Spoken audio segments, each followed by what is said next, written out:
BRRR. You got it. Not just because it's cold outside. This is the strategy that we are breaking down today.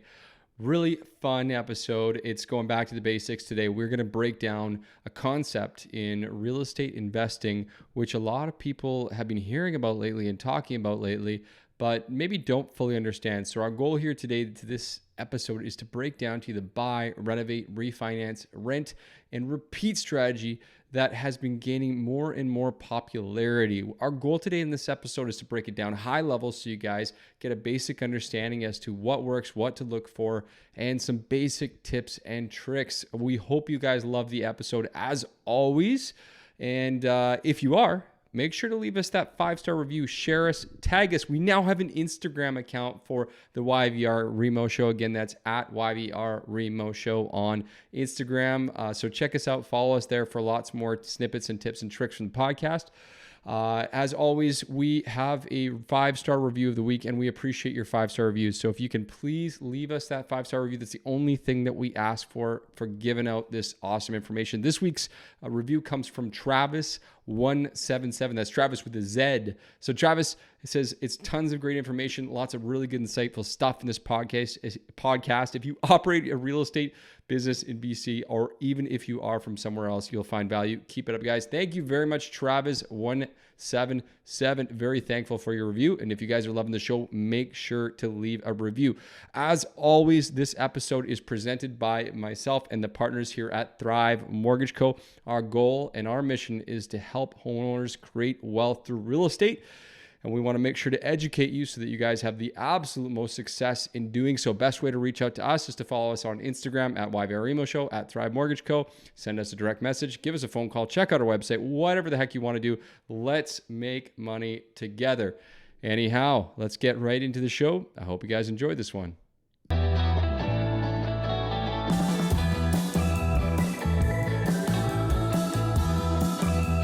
What's up, guys? You are listening to the YVR REMO Show, where we talk all things Vancouver real estate and mortgages, take boring topics and make them interesting. Make sure to stay tuned to listen to everything you need to know how to put cash back in your pocket, create wealth in real estate, and simplify the complicated.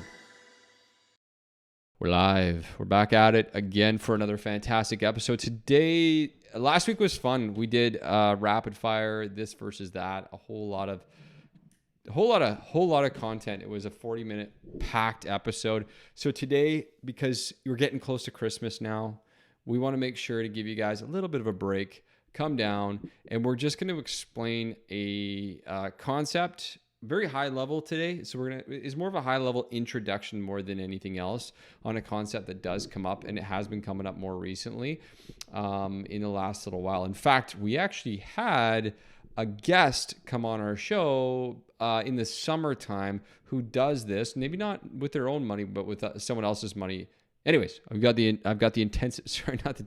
suspense is high. The suspense is very high. And what we're talking about today is BRRR. BRRR. BRRR. What is that? What are we talking about? We are talking about, no, it's not that cold. Well, it might be cold out, but it's not just that it's cold out and we're not mimicking animal sounds. We're talking about an investment strategy that was, again, I don't know the origination of this investment strategy, but I do know that it's very common in the US, and we do see it across Canada in different parts, and it seems to be slowly making its way across the country, a little bit more into BC and some other parts. This is buy, renovate, rent, refinance, and repeat. Buy, renovate, rent, refinance, and repeat. So we'll just start off, and what we're going to do with this episode is we're just going to break down each part of the strategy, like what actually is the mechanics of doing it. And again, we'll talk a little bit about how one of our previous guests does it as an example, where it might work, where it might not work. And then our intention is to actually have on a guest in a future episode who does this as well, to talk a little bit more about it from their perspective. Whew. All right. So you guys ready to get into this one? Absolutely. Let's do it. Always. Let's just talk about the buy situation. So I think the biggest thing that gets people excited about this strategy is that again, the idea of buying a low cost property, or at least not putting a ton of capital into a property, and having the ability to eventually pull cash out and turn this into a long-term investment that's going to make you cash flow. So again, just talking about it from a strategic standpoint, one of the biggest, I think, opportunities / challenges in the buy version is you really need to know the product. You need to be buying something that's at a pretty low cost relative to the area so that you can get your money back eventually. Typically, when you're looking to buy a product and you're looking to do a rehab, again, this could be sort of similar to the concept of flipping, with the difference being that you're actually holding the property. You really, really, really need to know the area. You need to know the market in that area, and definitely need to know what people are looking for in the terms of rent and the high level cost. I think the reason that this maybe doesn't work in an area as well in, say, like a Vancouver or an Ottawa or a Toronto, there may be a few reasons. One is the cost of real estate is very high, even for a crappy house. It's tough to understand where that market's going to be as far as appreciation is concerned. And then sometimes the rent doesn't make sense in those areas too, from that standpoint. Anything else to add to that on the buy side, guys? A big part of the buy is getting a pretty good understanding of what the renovations are going to look like, right? If you commit to a purchase and you haven't actually dug into it, and you start ripping open walls and you realize that it's a massive, massive renovation, but you're not actually going to get the value out of it. So doing a really thorough inspection and getting quotes up front and knowing how much money you're going to have to inject to bring that property to an above average condition is a big part of that whole shopping procedure. So Alex mentioned knowing where you're buying, like knowing the area is so important, especially when it comes to renovations. I've purchased in small town markets before, and to get a simple bathroom retiled, I waited 3 months because there's no renovation contractors, there's no materials, there's no nothing in some of these small towns. There's one guy doing bathroom repairs or renos. So knowing where you're buying is so important, especially from the renovation perspective. Contractors are not everywhere, and you can look like it is here, right? So really knowing that perspective is so important. Yeah. You got to know your costs, you got to know your resale value, and you got to be really on top of it. So timing, cost, budget, you got to know the entire picture. The second part of the BRRR strategy is Renovate, and again, this perfectly flows from the first part to the second part. What we're really, really, really considering is this isn't necessarily for you. So it's not about finding the most fancy and best looking pieces as far as the renovation to your taste. But what you're really looking for is value add. So highest return on investment is key. We're probably not putting any pools into these homes. Let's just put it that way. So we're going to consider the value it adds first, and then whether or not it's going to add rental value. That's a really, really, really key consideration here. And I think almost like anybody who's building their first home or doing their first major renovation, there's a lot of people who spend money in places that doesn't really have a high ROI. The primary objective here is highest return on investment for a renter or for a value add. And I'd say the second thing from my side is just being prepared for additional cost, like what Dean mentioned, in time delays or cost delays or something of that nature. Yeah, and I mean, knowing your contractors is super important, which ties back into what Dean mentioned. But if you're hiring a general contractor to run this renovation for you, there's going to be a cost for that. So if you have the time and the ability and you know the trades to hire them out yourself, you're going to save a lot of money. Because again, one of the major concepts in this BRRRR strategy is to actually pull your money out after you've done the renovation and rented the property. You actually want to try to recoup most of the cost or your investment, right? So trying to get as much as you can possibly done for the lowest dollar injection is really important. And like Alex mentioned, the rental piece, right? Throwing an extra bedroom, throwing a basement suite in a home that's going to produce more rental income is going to go a long way. And those are all going to add value to the resale when you do sell it one day. I mean, the goal here is to retain it for the long term, but things happen. You have to sell properties for a number of reasons. So adding these items of value are going to help you ultimately sell the property quicker when you need Yeah, to. so on that point, guys, I think the biggest thing is if someone's going to explore this strategy, ideally they're not going to do it once, because this strategy really works if you continue to do it multiple times. And in doing so, it's really important for you to consider either possibly being self-managed if you know what the heck you're doing. Maybe you're already experienced in construction. But the second B is, again, build a team. So you need to really, really, really spend the time to do your due diligence to build a team, just like you do as far as a mortgage broker and real estate agent and a lawyer. You need to really take the time to build the team of trusted contractors so that you can meet your deadlines, your timelines, and your cost timelines. And at least they're going to be honest about their quotes. So yeah, let's step into a number 3, which is rent. Yeah, rental. We've already touched on, how we can add value from the renovation to get a better renter or to get more rental income. And managing rent is going to be probably the most challenging part of this entire process. And especially if it's not in the town that you live in. If you are buying in a town like Saskatchewan, where you can get into housing for much cheaper than you can in Vancouver, you're going to want to make sure you got that set up. You're going to want to make sure you have a team on the ground that is professional and can manage tenants, collecting rent, staying on top of things, keep making sure the property's in good shape and constantly visiting the property when needed. These are things that you want to make sure you got that in place. It's very important. And there's a cost associated to that. If you're not in the town and you are hiring somebody to do that, you got to be aware of the costs associated with that. And if you're screening the tenants yourself, usually like the highest dollar figure is probably not going to be the best tenant, right? Doing the proper research, doing a proper screen, you can ask people for whatever you want nowadays. Credit bureaus, job letters, pay stubs, like you can do your research, and super important to do that, because if you get a tenant into your property, they stop paying. It's an absolute nightmare to get them out. Mm-hmm. Yeah.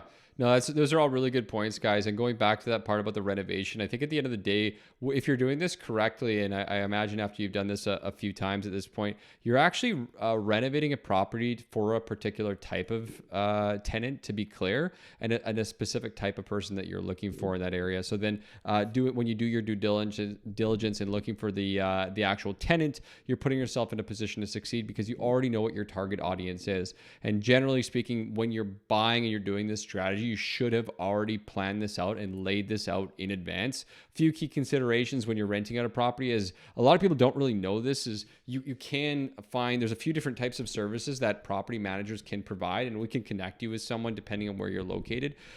One of the key considerations is some of these property managers will just charge a fee to place a tenant for you. So I've heard of that before, where they'll actually just place a tenant. They won't do ongoing management if you don't want them to, but they'll screen, find the tenant, and put them in the property. Although I do know that a lot of these property managers do like the idea of ongoing management. And honestly, once you get to a few properties, it's probably something that would be the highest and best use of your time, is to actually find the next property instead of maintaining the tenancy on the unit. So moving forward on that note, number 4 is the refinance piece. And this is where we really come back into the picture to support you. Dean, I can see that you're ready to just jump into this. So go for it, buddy. Well, this all loops back to the reno. And so when you're renovating the home to, like when we're thinking of the optimal tenant, well, you also want to think of what is going to increase the value of the home. So we briefly mentioned resale value. Well, resale value is totally relevant here, because resale value is what your house is going to appraise for. And we want to make sure we're getting the value up as much as we can with these renovations, because that's how we're going to ultimately achieve the maximum dollars that we can take out from the refinance.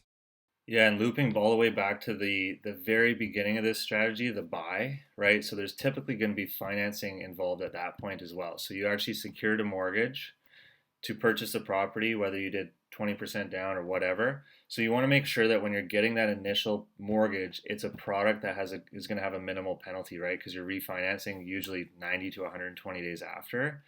And also, when you're going through that process, your mortgage broker or bank that you're working with, you want to make sure that they've actually pre-qualified you to make sure you qualify for a bigger mortgage, right? If you go through all this and the property value goes up by 100,000, but you don't qualify for a bigger mortgage, again, you shot yourself in the foot, right?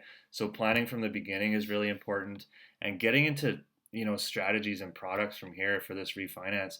Some lenders won't refinance you in the first 12 months after a purchase. They just simply won't. It's their guidelines, right? So knowing which lenders are going to be helpful, making sure you're in the right product.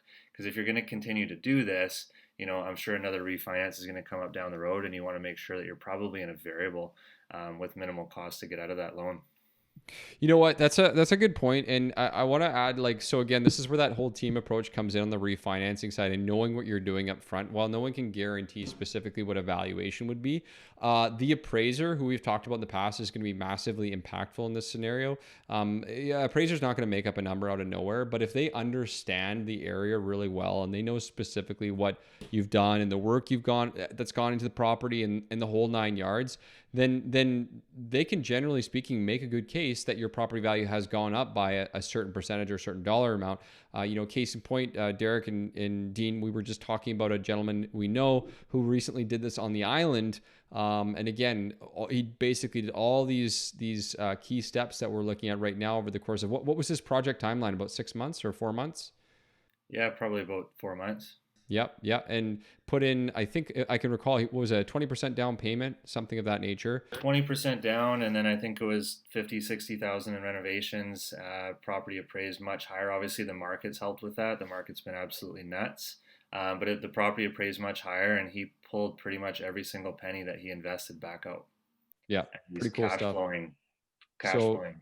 So basically got all his cash back out, and now he's in a position where he can do this again with a cash flowing investment property that he can either keep or sell, totally up to him. So again, this is where it's so important to work with a mortgage broker, because we can work with different lenders. Your own lender is probably not likely to want to do this. We're going to have to look at those options, and it's very key that when we do that qualification from the beginning, we're looking at that as a scenario as to what that could be. Again, we can't predict the future, but we can prepare for the future. That's probably the biggest key thing there. So going forward, the last step of the BRRR strategy is a repeat.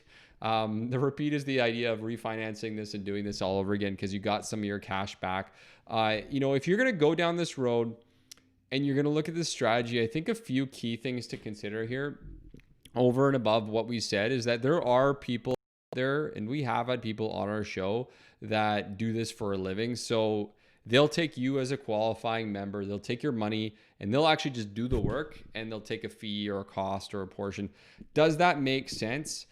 I would argue yes and no. Yes, if you really want to be hands off, and as long as you're completely aware of the pros and cons of such scenario, and you just want it to be totally out, and that's the type of investment for you, then by all means, if you've done your due diligence and you know that this is a reputable company that has a history, go for it. No, in the sense that there's a lot of opportunities to get a much greater rate of return if you're going to do a little bit of the work yourself, whether it's through this strategy or another one. Anything else to contribute on that piece, guys? No. Nope. All right. No, I had some. No, yeah, it was good. You got it all. All right. So a couple pros of this strategy. We could talk about a few cons over and above that. Some pros on the strategy are, there's a very huge opportunity for ROI. Like, there is a potential for good ROI, which is fantastic. As far as location, the investment up front can be low if you're in Saskatchewan or something like that. But, again, if you're in BC and you're in anywhere near a major city, probably not the case. If you do it right, you should be able to rent out the property and increase your cash flow, because you've done these renovations specifically for the purpose of a rental or an Airbnb or whatever the heck you're doing. And again, you can rebuild or build equity through that renovation stage. So we talk about sweat equity in the way that it increases value. So your home value just increases. So that's a really key thing. Interestingly enough, you guys probably know this, but tenants are attracted to the new and shiny things. So by doing this renovation, even in an existing home, you're putting yourself in a position where a brand new-ish looking property is going to create a little bit more value for a tenant, and you're going to get that higher price point when compared to, say, just like a partially refied property or rehab property, if you will. Yeah. Go ahead. Yeah, I was just going to touch on one piece around repeating this process and just knowing your plan going forward. If this is a goal to repeat and constantly repeat, just really understand and plan that out now, opposed to one by one, because there's a lot of lenders that will only allow you to have a certain amount of mortgages and own a certain amount of properties, and structuring those in your personal name versus your holding company name or what have you, planning that out ahead of time is super, super key. Yeah. I'd say, like, just to kind of walk through that piece, like, as far as the cost consideration, some some things that are on the risky end of that equation, like again, some reasons why you might not want to go down this road, aside from the potential cost of the unit itself, is that a lot of people do have to look for more expensive financing up front, as you noted. So whether it's a private lender or an alternate lender or something of that nature to get into the market or get into that cost if you are leveraged. The renovation, obviously, if anybody's done a major reno, you know that doing I've had these challenges myself, that doing a reno or a few renos can be a really big challenge, and time cost delays can be massive, and it can completely reverse the possible benefits of doing so. Obviously, there's some timeline considerations, and then just the value is very hard to predict what that will look like, because again, there's no guarantees on any of that kind of stuff. So that was a really good high level on the BRRR strategy. Does anybody want to keep saying that, or is it just me? Just you. Just me. So, guys, we mentioned earlier in the podcast episode that we've had people on the show in the past. We won't name any names, but we've had individuals who do this for a living. And certainly go and seek someone out if that's what you're looking for. If you're looking for a conversation about that piece, shoot us a note. We'll see if we can help you out as far as that's concerned. We will definitely effort to bring someone on the show who does this additionally and has a lot of experience over the near future, depending on your guys' feedback. So let us know what you think about this strategy. Let us know if it's something that you're interested in, or if there's other types of investment strategies. Feedback is really the core of how we keep this show going at 8:30 after we just finished a 12-hour workday. So that being said, Dean, Deryk, anything else that you want to leave our listeners with today? Any tidbits, advice, feedback, nuggets from the episode? Just surround yourself with professionals, right? All the way from the beginning, contractors, realtors, appraisers, everybody that's going to be involved in this. Rely on your team. And yeah, make sure everyone's dialed in and working together.